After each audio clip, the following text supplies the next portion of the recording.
I wanted to make a review for Takoon's Pump Scoot today, and we used it the whole day, and I can't show it to you right now because in the back, maybe you can see it, people are still using it. Like this guy you can see in the back, he started this morning. He had his first ever Pumpfoil or Pump Scoot session, and man, is he good.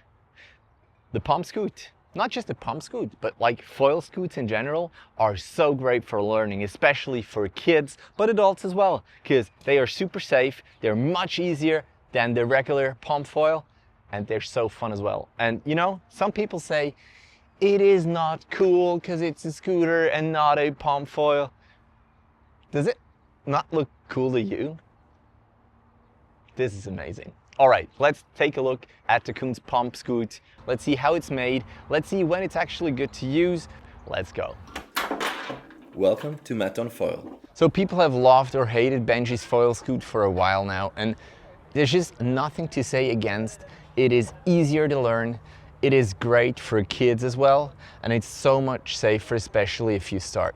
So let's look at Takoon's attempt at their own scooter, their Pump Scoot, and see where it shines and where it's not that great. All right, so let's look what you actually get. Let's first look at the handles, because I think that's the most special thing after all, right? This is the longest handle and we used it today. We're gonna talk about which handle you should get and why in a second. But just to show, these are super light. So the weight of these handles that are, I think, aluminum is 700 grams for the lightest. The weight of the middle handle is also 700 grams. So, you know, it's probably a bit heavier, but honestly, they're basically the same. And here are the three sizes. Not a huge difference between on the one and the other, but still there's a significant difference.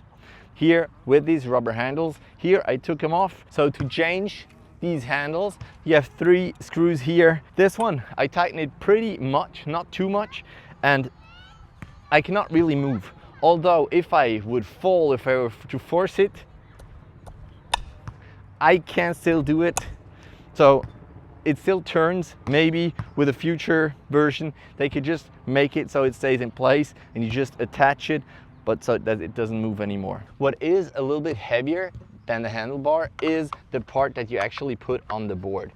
It's also aluminum. You tighten it with M8 T30 screws, and if you just untighten it a little bit, you can slide it back and take it off. It's the same T-nut system like under the board. So here you have these tracks that don't go through the board like in other boards, probably due to stability, but you know, if you keep them on, you can just easily put them in and slide them forward. On the back, you have the classic track system. You put it in, you slide it back as far as you need. It's a 95 centimeter board, 33 wide and 3.3 centimeters thick in the middle. On the side, you can see it is a little bit slimmer. To hold it, it's more comfortable. And in the middle, the thick part is probably just because it's pretty stiff. Now the board has 7.5 liters of buoyancy, which is kind of important if you want to like float back. To swim back, even with the handle on top, it doesn't fall over. You can leave it like that in the water. So the deck cover that you have is one entire piece, so it really doesn't come off. You have the Takoon in the middle, which was quite nice because today when I showed it to people, I said, yeah, I tried to jump on the Takoon sign. So having some point of reference was actually quite good. The board itself feels pretty lightweight. Let's see what the scale says.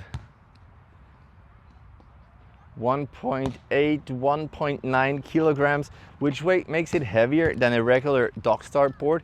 Of course, because you have these tracks in the front, it really is a 2-in-1. Even though this board is a little bit narrower than my regular Pumpfoil boards, you can still pump it. I could feel the weight in the front from the track system here probably when I was pumping, but you know, that's no excuse. You can still pump it very well. For example, if you decide to buy a setup with your friend, with your wife, and you both start with the handlebar because yeah, it's way easier, and then you think like, I want to progress, and while the other one is looking after the kids or having a coffee, you take the handlebars off and just practice your dock starts.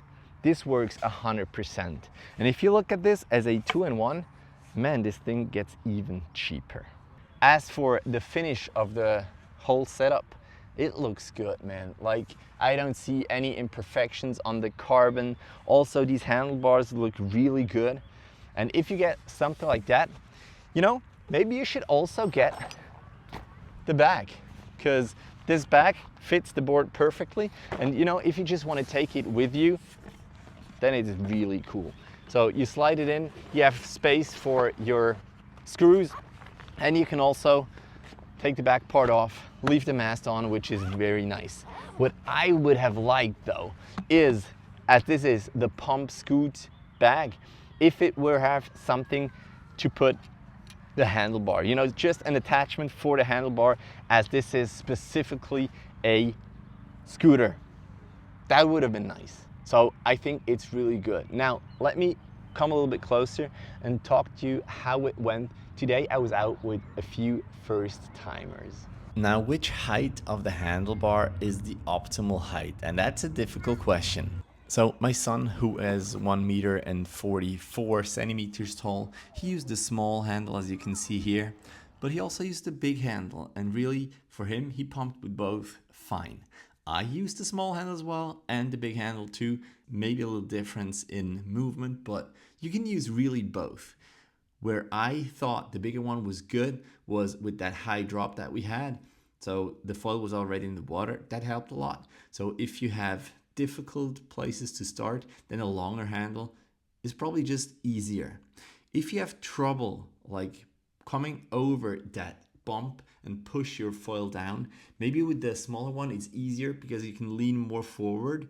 You can also put the mast back. So really, sizing wise, I don't even know. Go for the middle one, I guess. This thing is very interestingly priced. So if you get a Pump Scoot, you get the board and one set of handles, and of course all the screws you need. So now, even if you think foil scoots are just not that cool, then you know, whatever, because these things are so much easier to learn and so much safer, especially for kids, that it is 100% worth giving it a go. If you ever try to build your own pump scoot, then you know there is more to it than just screwing a handlebar to your Pumpfoil board. Maybe that's why many brands have taken so long to come out with a scooter like that. So Jonas Hiller, he made a scooter for me, for my kids, to learn how to foil. And he took the wooden board from Takoon, which is a pretty good board, also not too expensive, and he screwed on a handlebar. He made it very nice with some epoxy and whatnot, and it worked super well. I didn't break it, but then a friend of mine who has never pump foiled before, he tried it, and he actually, you know, with a huge front wing, once you fall and you keep on trying to pump and make strong movements, then you can just like take the handle off basically and everything's gonna break. All right, I had to get out of the sun a bit. I was in the sun the whole day. I taught 2.5 people to foil today, which was quite exciting. So here where I am at Lake Sempach, which is really not known for the wind, so pump foiling is perfect, right? We don't have a good dock. What we had was like a 1.5 meter spring board where people usually jump to get in the water. And I used it for regular dock starting, but honestly that drop is quite intimidating, I would say. Last year I brought the North dock starter with me so people could run and jump on the board, which was fine, but it was really hard still because that start in itself is difficult. So today was the first real test with the scooter. And the two that I've taught today, they have been kite foiling, so they know foiling, but they have no experience on dock starting. So it was their first thing, and I don't know if you remember, but it can get quite scary. So what I did first, I showed them, and my son as well, who actually reaches the minute already, which is quite nice, and I put the longest handlebar on. And I did that so even if it was very high up, the foil was still in the water when we were standing on that springboard. So that was super important, because if not, if you do a jump start or a drop start with the scoot, I don't think it's the best idea.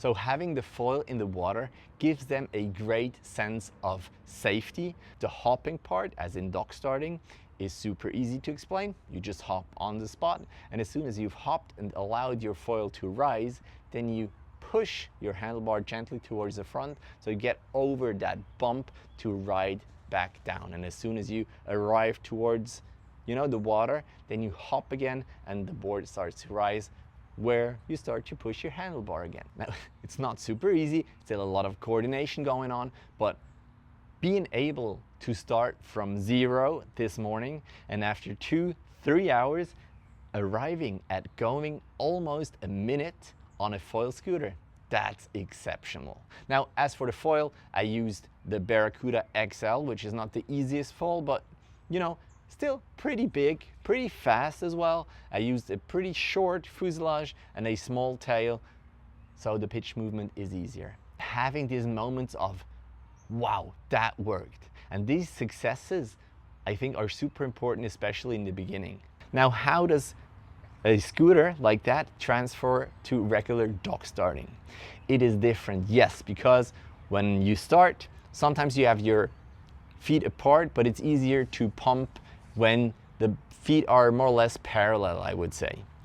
Now, putting them back in a snowboarding, skating position is not super easy, but then again, if you have the speed and the rhythm, and then you start to move your feet just a little bit, maybe change the hand from the handlebar to just one hand in the middle and try to, you know, use less pressure on the handlebar, less and less, then you can actually start to feel the pumping movement.